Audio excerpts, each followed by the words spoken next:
चेहरे से तेरे और शब की रौनक जुल्फों से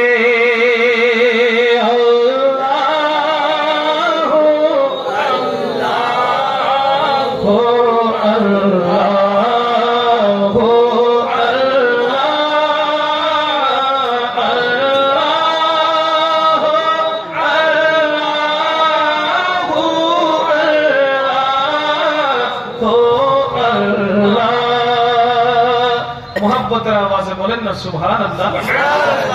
যত আওয়াজ মোহাব্বতের সাথে বাড়বে, এখান থেকে এই আওয়াজটা মুবারক শব্দগুলোকে আমার আল্লাহ পাক রব্বুল আলামিন জিবরাইল আলাইহিস সালামের মাধ্যমে এখান থেকে নিয়ে গিয়ে আমার নবীর দরবারে পৌঁছায়া দেবে। সুবহানাল্লাহ। এই বিশ্বাস আছে না নাই? আছে। বলেন না আছে না নাই? আছে। দেখেন रसूल पाक सल्लल्लाहु अलैहि वसल्लम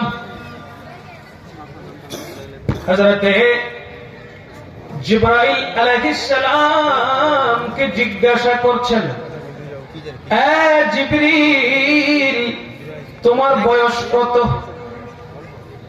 তোমার বয়স কত? আমার নবী জিজ্ঞেস করছেন।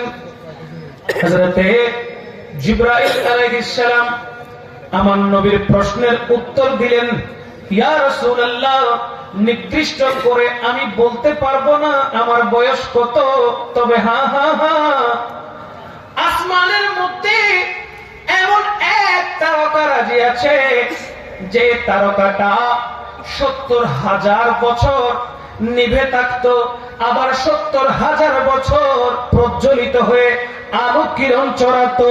ইয়া রাসূলুল্লাহ ওই তারকাটাকে আমি জিবরিল ৭২,০০০ বছর দেখেছি। সুবহানাল্লাহ।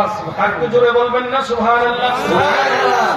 আমার নবী রাহমাতুল লিল আলামিন সরকারে পাক সাল্লাল্লাহু তাআলা আলাইহি ওয়াসাল্লাম জিবরিল আমিনকে জানিয়ে দেয়, ও জিবরিল শুনে রাখো শুনে রাখো, যেই তারকাটা তুমি ৭২,০০০ বছর পর্যন্ত এইভাবে দেখেছো, ওই জাতে পাকের কসম, যেই জাতে পাকের হাতে আমি নবী রাহমাতুল লিল আলামিনের প্রাণ রয়েছে, ওই স্রষ্টার কসম, ওই আল্লাহর কসম, ওই তারকাটা আমি রাসূল ছিলাম। যেই তারকা ৭২,০০০ বছর পর্যন্ত জিবরিল আমিন দেখেছেন, সেই তারকাটা ছিল নবী মুহাম্মদুর রাসূলুল্লাহ সাল্লাল্লাহু আলাইহি ওয়াসাল্লাম। জুড়ে বলেন না সুবহানাল্লাহ। আমার নবী রাহমাতুল লিল আলামিন, ওনাকে সৃষ্টি কখন করা হয়েছে? আল্লাহ পাক রব্বুল আলামিন আমার নবী দো জাহানের কামলিওয়ালা বাদশা নবীকে সর্বপ্রথম সৃষ্টি করেছেন, যখন শুধুমাত্র আল্লাহ ছাড়া আর অন্য কোন সৃষ্টি ছিল না। জোরে বলেন না, অন্য কোন সৃষ্টি ছিল না। তখনই আল্লাহ সুবহানাহু ওয়া তাআলা আমার রাসূলের পাকের পবিত্র নূর মুবারককে সৃষ্টি করেছেন। সুবহানাল্লাহ। বিশ্বাস হয় না? এই কথা বলে বিশ্বাস হয় না?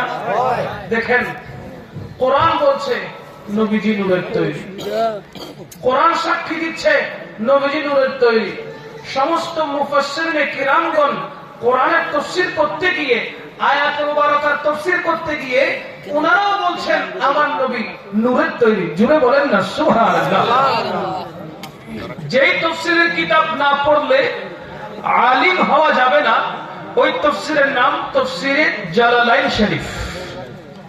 সূরা মায়েদার 15 নম্বর আয়াতে আমার আল্লাহ পাক রব্বুল আলামিন ঘোষণা দিচ্ছেন, বিসমিল্লাহির রহমানির রহিম, قد جاءكم من الله نور وكتاب مبين। জোরে বলেন না সুবহানাল্লাহ। আল্লাহ পাক রব্বুল আলামিন এই আয়াতে মুবারাকা, যে আয়াতখানা সূরা মায়েদার 15 নম্বর আয়াতে আল্লাহ পাক রব্বুল আলামিন জানিয়ে দিচ্ছেন গোটা কায়নাতকে যে রাসূল পাক সাল্লাল্লাহু আলাইহি ওয়া আলিহি ওয়াসাল্লাম নূরের তৈরি ওই নবীজিকে দুনিয়াতে নূর হিসেবে আল্লাহ পাঠিয়েছেন। বলেন না সুবহানাল্লাহ। এবার আসেন মুফাসসিরিনে কেরাম কিভাবে এই আয়াতে মুবারকার ব্যাখ্যা দিচ্ছেন।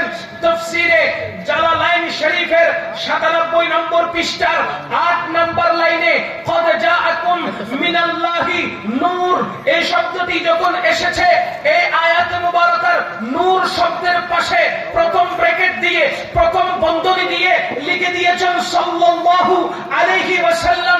9 নম্বর লাইনে লিখেছেন ওয়া কিতাবুম মুবিন, তার মানে হলো আল কোরআনুল কারীম। চিৎকার দিয়ে বলেন না সুবহানাল্লাহ। সুবহানাল্লাহ, সুবহানাল্লাহ। কোরআন বলছে নবী নূর, মুফাসসিরিনে কেরাম বলছেন নবী নূর। এইভাবে শুধু তাফসীরে জালালাইন শরীফ নয়, অনেকগুলো তাফসীরের কিতাবের মধ্যে অত্র আয়াত মুবারকার ব্যাখ্যা করতে গিয়ে তাফসীর করতে গিয়ে সকল মুফাসসিরিনে কেরাম আমার নবীকে নূর হিসেবে আখ্যায়িত করেছেন। জোরে বলেন সুবহানাল্লাহ। সুবহানাল্লাহ, সুবহানাল্লাহ। তাফসীরের কিতাব তাফসীরে জালালাইন শরীফ অবলম্বন রাখলাম। তাফসীরে জালালাইন শরীফের কত নম্বর পৃষ্ঠা বলেছি ভুলে গেছেন? 97 নম্বর পৃষ্ঠা। কত পৃষ্ঠা? 97। জোরে বলেন কত পৃষ্ঠা? 97। সূরা মায়েদা, কোরআনুল কারীমের 5 নম্বর সূরা, সূরা মায়েদা। এই সূরা মায়েদার 15 নম্বর আয়াতে মুফাসসিরিনে কেরাম তাফসীর করতে গিয়ে তাফসীরে জালালাইন শরীফের 97 পৃষ্ঠায় এই আয়াতটা উল্লেখ করেছেন 8 নম্বর লাইনে। একটু খেয়াল করেন, এখন বুঝে আসবে আল্লাহ পাক রব্বুল আলামিন এই আয়াতে মুবারকার দ্বারা কোন নূরকে বুঝিয়েছেন। এখনই বোঝা চলে আসবে 97 নম্বর পৃষ্ঠায় কেন হলো মুফাসসিরিনে কেরাম তাফসীর করতে করতে 97 নম্বর